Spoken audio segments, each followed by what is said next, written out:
마케팅 하나만 잘 터지면 장사가 정말 잘 되던 시대가 있었습니다. 그리고 꽤 길었습니다. 근데 이제는요, 2026년도가 되고 나서 마케팅 하나만 잘 터지면 장사가 잘 될 것이라는 환상에서는 제발 빠져나오셔야 됩니다. 진짜 제가 제발 부탁드리겠습니다. 이론이 아닌 실제만 얘기합니다. 예전에는 네이버 플레이스 상위 노출, 리뷰를 많이 쌓아서, 그리고 뭐 인플루언서, 뭐 맘카페 등 정말 여러 가지 채널들이 있었고, 그 채널에 억지로 침투해서 돈을 써가면서 바이럴을 일으키면 장사가 잘 되던 시대가 있었습니다. 그래서 너나 나나 할 것 없이 플레이스 상위 노출 업체에 돈을 수백만 원씩 써가면서 장사를 이어가던 시대가 있었었죠. 그래서 가게가 본질이 좀 약하더라도 네이버 또는 SNS에 특출난 노출만 좀 된다면 장사가 좀 되던 시기가 있었습니다. 근데 하지만 이런 플랫폼들도 점점 똑똑해지면서, 그리고 소비자들 또한 점점 스마트해지면서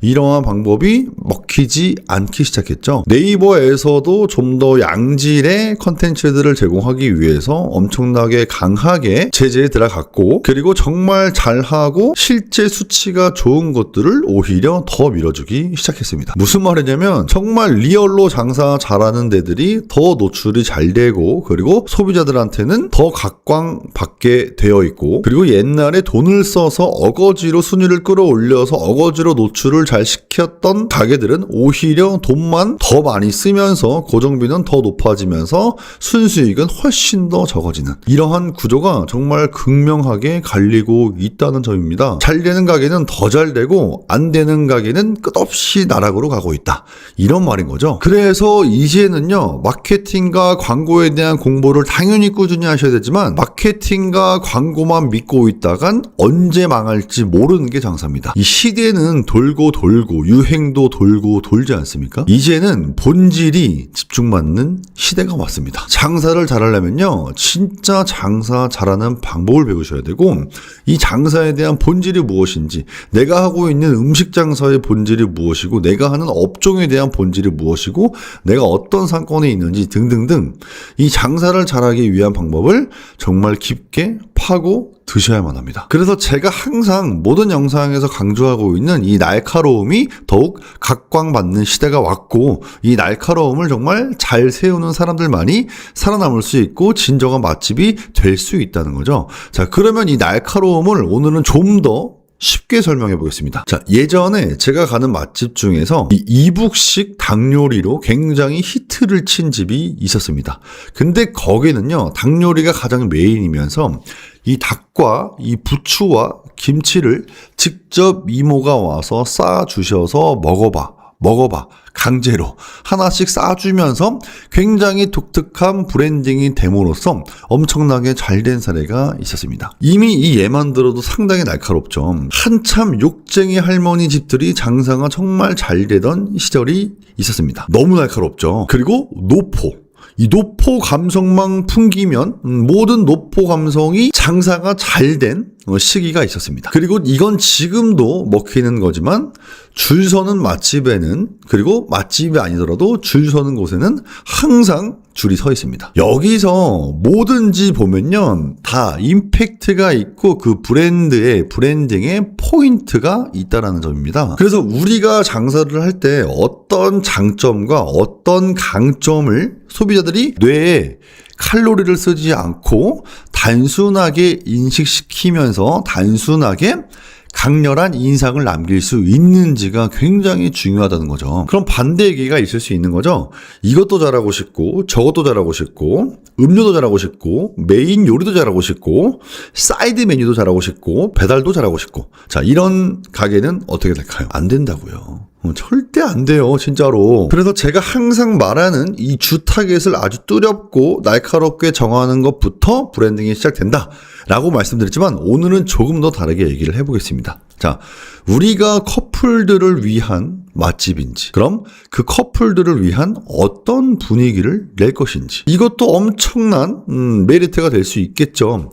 아니면 우리는 정말 회사원들을 노리는 1차 맛집인지, 아니면 회사원들이 어느 정도 취하고 나서 올 수밖에 없는 2차 맛집인지, 그리고 우리는 소비자들에게 맛도 맛이지만 정말 특별한 경험을 해줄 수 있는 집인지, 그리고 우리는 여러 가지 음식을 파는 집인지, 근데 그 여러 가지 음식을 파는 것이 과연 소비자한테 어떠한 메리트가 있는지. 근데 저는 메리트는 전혀 없다고 봅니다. 그럼 과연 우리가 음식을 파는 집이라면 우리 음식점에는 어떠한 전문성이 있는지, 우리가 만약에 치킨집이라면 남들 치킨집보다 뭐가 다르고 뭐가 강점이고 뭐가 유별나게 소비자들이 좋아할 수밖에 없는 포인트가 있는지, 이러한 주 강점과 전문성이 뚜렷해야 되는데 이것저것 다 잘하려고 하니까 어떻게 된다고요? 망한다고요. 그리고 이것저것 다 잘하려고 하면 이거 갖다 붙이고 저거 갖다 붙이고 이거 갖다 붙이고 남들 하는 마케팅 광고 다 하고 돈 다 써가면서 지출 늘려가면서 이것도 저것도 아니면 당연히 망할 수밖에 없다, 그 말인 거죠. 그리고 또 하나, 저는 창업을 하기 전에 당연히 모든 걸 기획하고 들어가야만 한다고 얘기하지만 지금 이 영상을 보시는 분들은 대부분 기창업자, 이미 가게를 하고 계신 분들이 많기 때문에 우리 상권에 맞는 메뉴를 내가 팔고 있는지, 그리고 그 상권에서 가장 타겟하기 좋은 연령대는 누군지, 성별은 뭔지, 그리고 이 상권에 내가 판매하고 내가 만든 음식의 맛이 맞는지, 이러한 구색을 전부 점검을 해보기도 해야만 합니다. 자, 실제로요, 간이 엄청 센 걸 좋아하는, 즉 자극적인 음식을 좋아하는 상권이 실제로 있습니다. 반대로 슴슴하고 뭔가 담백한 맛을 지향하는 맛을 좋아하는 상권이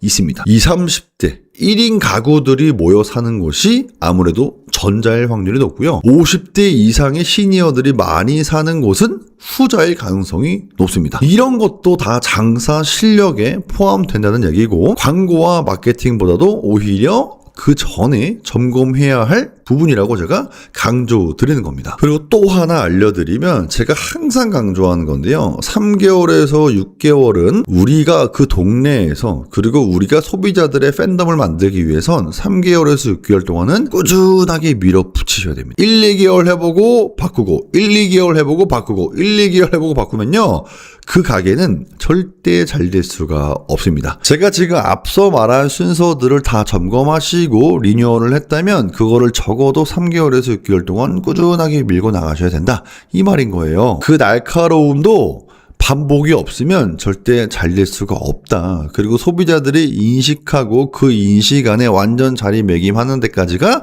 생각보다 시간이 오래 걸린다, 그 말인 거죠. 그러니까 흔들리지 마시고 쭉 밀고 나감도 있어야 된다. 그리고 바꾸더라도 6개월 해보고 3개월 해보고 그 데이터를 가지고 판별해서 다시 더 밀어붙이던지 아니면 조금의 수정을 하던지, 그 주기를 꼭 지켜주셔야만 합니다. 그리고 또 한 가지, 우리 가게 주변에 경쟁, 동종업계의 경쟁이 상당히 많습니다. 우리가 한식집을 하는데 주변에 한식집이 정말 많아. 근데 우리가 분석을 해보니까 그 주변의 한식집들이 대부분 중국산 김치를 씁니다. 그럼 저 같으면요, 이 차별화 전략이 굉장히 중요하거든요. 근데 이 차별화는 단순히 다르다는 안 되고, 다르면서 확실히 압도적으로 우리가 우위에 있다 라는 것이 이 요식업에서는 차별화라고 얘기를 합니다.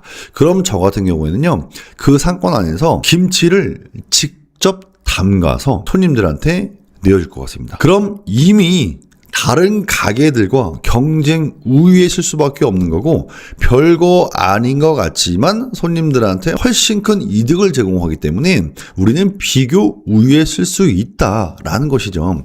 자, 그리고 남들은 다 서빙을 해주지만 우리는 장독대, 되게 뭔가 맛있게 생긴 장독대에다가 그 김치를 담가놔서 손님들이 직접 잘라 먹을 수 있게 한다. 모든 손님들은요, 가치가 있다고 느끼면 뭐든지 지들이 힘들어도 행동을 하게 되어 있습니다. 그럼 우리 업장에서 그만한 가치를 제공하고 있는지부터 먼저 점검을 해보셔야 된다는 거죠. 우리 업장이 다른 가게보다 좀 더 나은 어떤 가치를 제공하고 있는지, 그리고 그게 과연 차별화 관점에서 우위에 있는지를 점검해 보셔야 되고, 없다면 지금 바로 만드셔서 실행을 하셔야만 한다, 그 말인 거예요. 제가 지금 말하고 싶은 게 사실 더 많은데요, 여기까지만 얘기하도록 하겠습니다.